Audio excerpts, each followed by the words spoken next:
to all the dispossessed youth of Africa, for perpetuation of communion with ancestral spirits through the fight for African freedom, and in the firm faith that the dead, the living, and the unborn will unite to build the destroyed shrines. Selah. Hello and welcome, beloveds, to another episode of Wake Up Africa. My name is Dr. Mumbi Saraki. How you doing? How's everything going? I really do pray that you are well in all your ways and that you're moving into living life truly on your own terms. I'm reporting live and direct, beloveds, from a boat in the middle of freaking nowhere. Well, actually close to Lamu Island. I'm on my friend Mohaji's boat, so if you're ever in Lamu, definitely check him out. And it's just, I don't even think it's 7 in the morning yet, but you can see how beautiful it is to just be in nature, beloveds, and to take in, to interact. Because as I say, life is a spiritual exchange always, and it's a spiritual exchange with everything around us, with the trees, with the sun, giving thanks and praise, with the water. And, I wanted to talk today about our responsibility in the predicament we find ourselves. Because, we've been talking about Africa for a while, beloveds. My theme, Wake Up Africa. And for so long, we keep saying it's our politicians that have done this, it's our this that have done that. And, if we didn't have such corrupt politicians, we'd be okay. But beloveds, let me tell you, we are the biggest supporters and implementers of the Babylon system. And it's not necessarily we, but our people are the ones. Like, I did a show where I was talking about how it's so important to be homeschooling your children. And a lot of mothers were talking about how, when they started homeschooling your children, people on the streets, other mothers, other fathers would be like, why isn't your child in school? Are you sure you're giving them the right education? Why are you limiting them? And it's always been like that. We are the greatest enforcers of one another, or like policemen. And now Babylon is creating a surveillance state. And many of the sellouts, beloved, it's not even Babylon. Babylon is so far removed from us. It's the people around us who keep Babylon alive, who keep Babylon going, beloveds.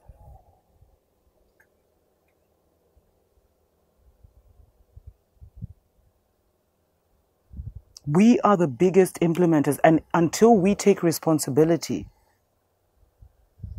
for that, and mainly it's been our, upper class, political class, religious class, and middle class who have been exposed enough to the truth, but they perpetuate the Babylon lie for selfish reasons.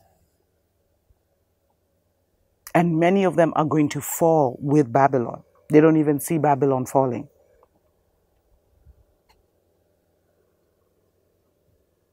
But we are the biggest implementers of the Babylon system.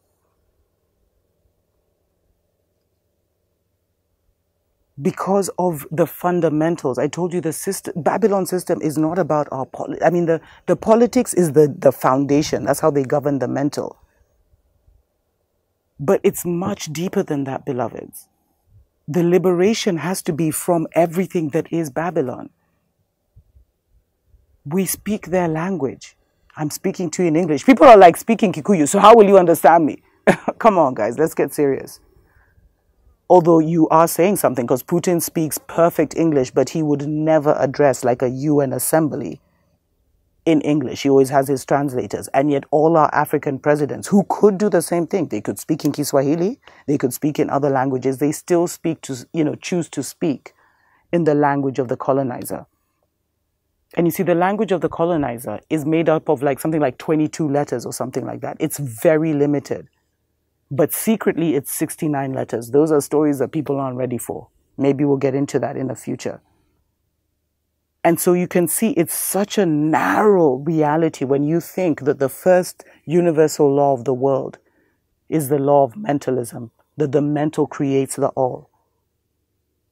Then you can see how just being in Babylon's language, in Babylon's religion, those are the things that is keeping the dictatorships and the foreigners taking our gold and silver. It's happening physically because we've bowed to them spiritually. And it takes work. And you see, the thing that Babylon does is they make you lazy. Their whole thing is to make you lazy, to dumb you down, so that everything that you should be able to do for yourself, they end up doing. You see, when you're born, you don't need to go to no school, beloveds. Nature is your teacher. Your mother is your teacher. Your father is your teacher. But nature is your greatest teacher. You come in knowing so much. So all of that is brainwashing. And yet for us to even think of creating our own curriculum to save the minds of our children is something that appears so complicated.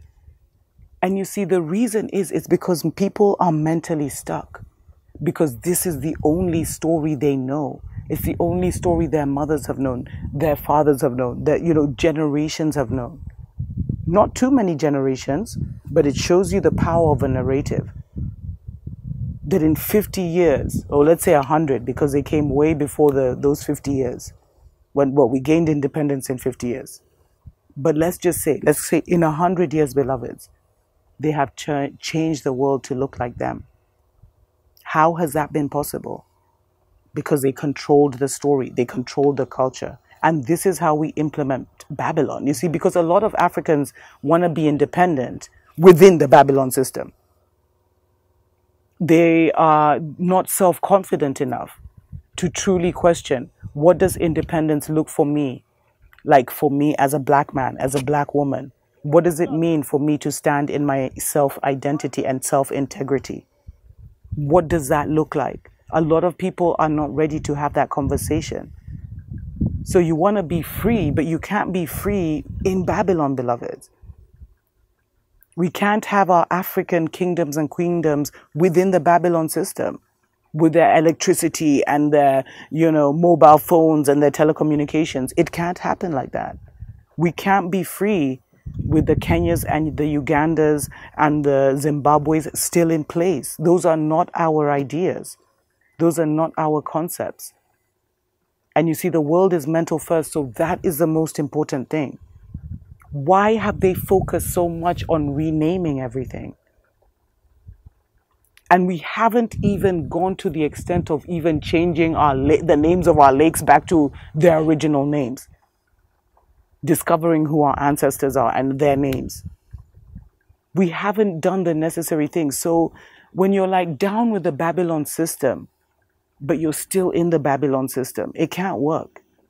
It's like being with an abusive spouse and you tell everyone and everyone's like, leave that spouse, but you don't, you're still in that relationship. You leave him, but you're still in the house. And you still want to drive his car. You still want to, enjoy his food. You want everything, but you've told everyone how wicked he is. But you want his life. You want his lifestyle for you. You see, being truly free, beloveds, is going to take a lot of courage because people will be walking in the dark. But it's from the dark that true light and understanding comes. And so being independent is not, the true independence of Africa is not going to look, it's not going to be like a Babylon anything. It's going to look very different. As I've told you, our politics before was consensus. So our elders would meet for months until everyone was on board. It's Babylon who brought this democracy. Okay, you agree? Okay, we're good. But you're 51%. Let's ignore the others. And this has created so much tensions. We cannot be free within the Babylon system. We have to totally walk away from it. And since we're not ready to do that as a collective, you do your part by starting to create your own world, starting to create your own reality within your home, within your compound. Start to create a different system. Start to listen to Spirit who will direct you in how to do that. And as each and every one of us start to establish our own stories, it will eventually, have a domino effect and become like a massive new society. Until next time, tuko pamoja.